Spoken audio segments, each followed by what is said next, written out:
All right, welcome back, everyone. Today we're diving into First Solar's Q3 earnings call. Fresh off the press. Yeah, fresh off the press. And And with some pretty interesting context. with Trump back in the White House. Exactly. So we've got a whole stack of analyst reports, news coverage, um, trying to figure out what it all means for First Solar, especially since they're really focused on U.S. manufacturing. Right. And the global solar industry Yeah. is facing some serious challenges. It is. It is. Yeah. And I think what's really interesting is that they're coming off a quarter of record production. Oh, yeah.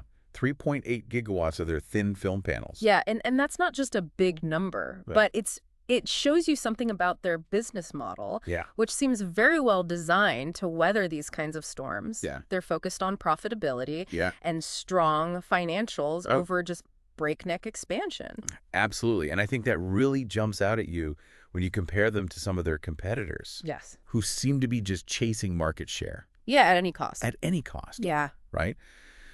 But, this strategy isn't without its hiccups. right. There was that $50 million warranty charge Right. related to the Series 7 panels Yeah. stemming from those issues. Yeah, with the glass cleaning variability. Yeah, and the performance margin miscalculations. Exactly. So what are the long-term implications of something like that? Yeah, that's what the analysts were really hammering on. I bet. It shook investor confidence a little bit. Sure.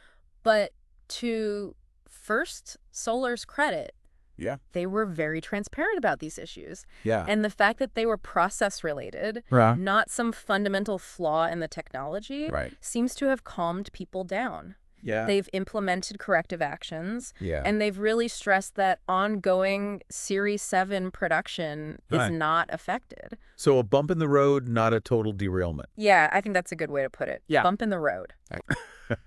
But speaking of bumps, the solar industry as a whole is facing Oh, yeah. some serious intellectual property disputes, Yeah. especially around crystalline silicon technologies. Right.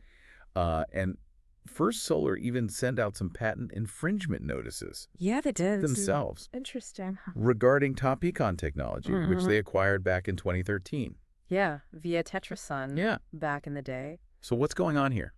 Well, this is where First Solar's focus on their proprietary technology, like the cadmium telluride panels, Right. gives them a really unique advantage. Yeah. You see, cadmium telluride is totally different Okay. from crystalline silicon. Right. That's at the heart of all these TOPCon disputes. Huh? They've been developing and refining this tech for years Right. and building this really deep patent portfolio. Yeah. So it allows them to just sidestep these legal battles entirely. Wow. It's almost like they saw this coming a mile away.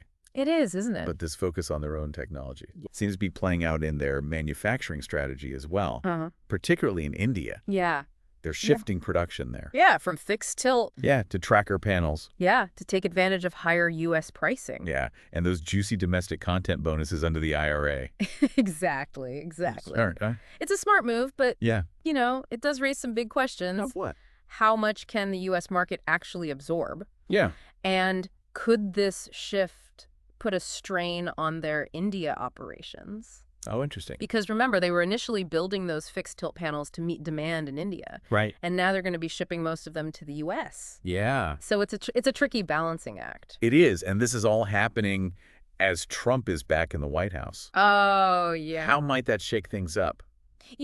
Trump's stance on solar has always been a little bit Unpredictable. unpredictable, yeah. Yeah. During his first term, he imposed tariffs on imported solar panels. But he also expressed support for domestic manufacturing. Yeah, it's a wild card for sure. Yeah, definitely. What's interesting is that First Solar has been very active in engaging with policymakers on both sides of the aisle, Mm-hmm. consistently pushing for that Made in America approach. Right, so they're hedging their bets a little bit, Yeah, trying to appeal to both sides. makes sense. Yeah, it's a strategic move. Yeah. Acknowledging the political realities Right. and trying to position themselves favorably no matter who's in power.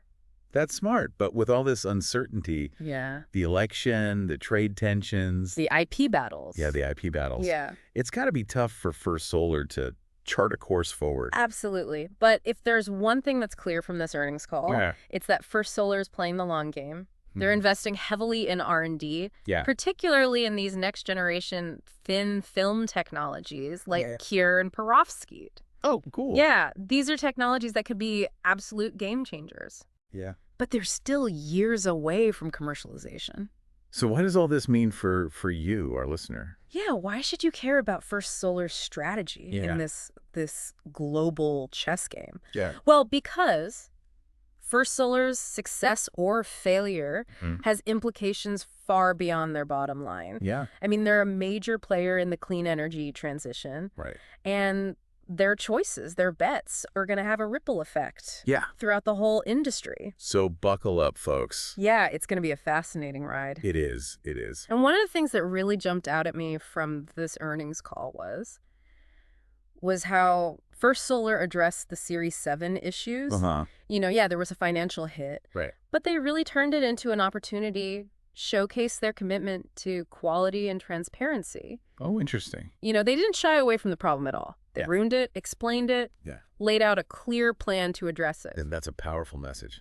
I think so. Especially for investors who might be, a little skittish about the viability of these new technologies long term. Yeah, exactly. And it really reinforces this idea that First Solar is in it for the long haul. Right. They're not cutting corners Right. to boost short-term profits. No. They're focused on building a sustainable business based on technological leadership and operational excellence. Okay, but let's talk about those long-term bets for a minute. Sure. You mentioned their investments in Cure and Perovskite. Yeah.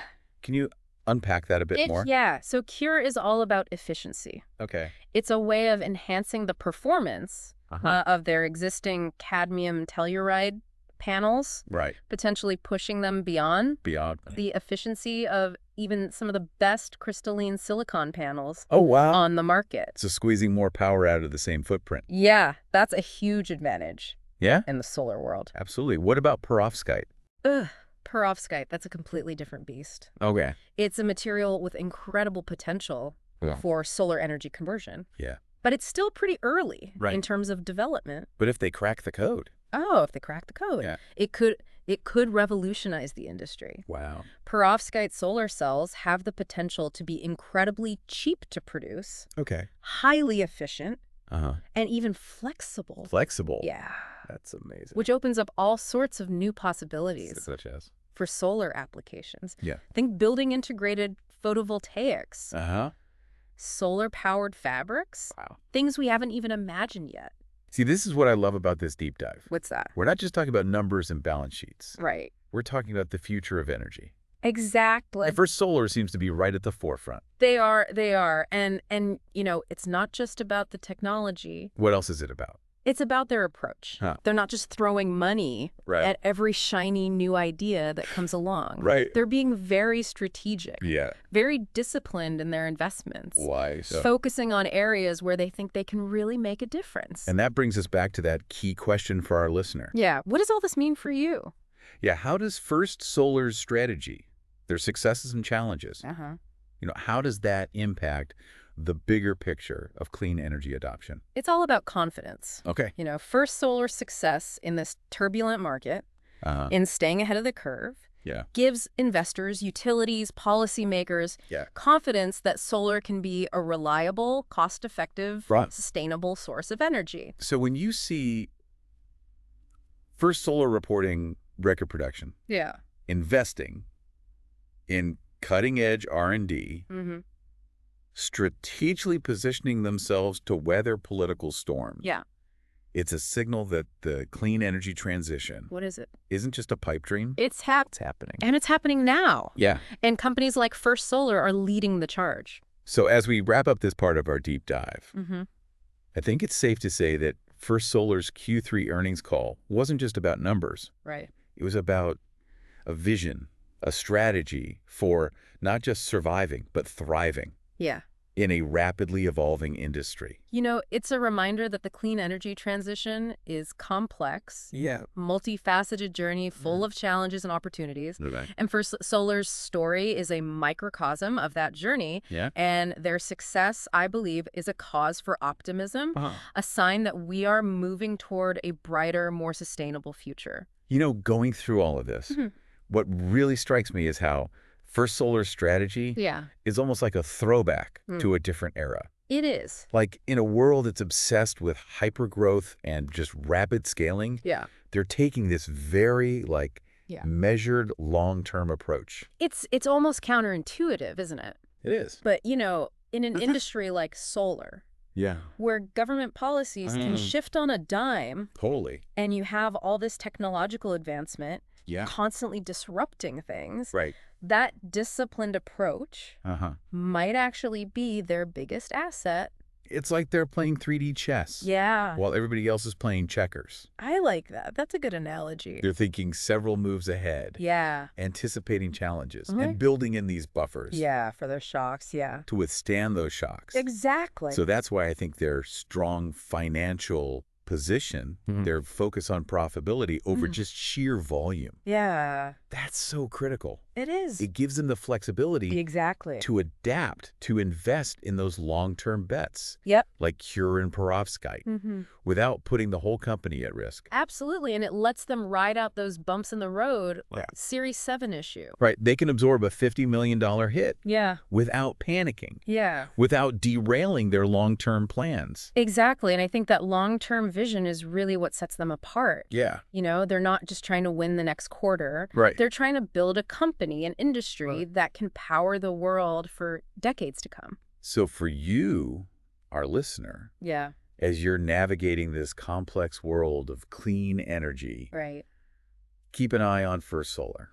They're a great case study. They are. In how to build a resilient, innovative, and sustainable business in a world that's changing really fast. It's been a fascinating deep dive. It has. And hopefully you, our listener, have come away with a better understanding of not just First Solar, but of all the forces that are shaping the future of energy. Absolutely. Until next time. Yeah. Keep exploring, keep learning, and keep pushing for a brighter, more sustainable future. Couldn't have said it better myself.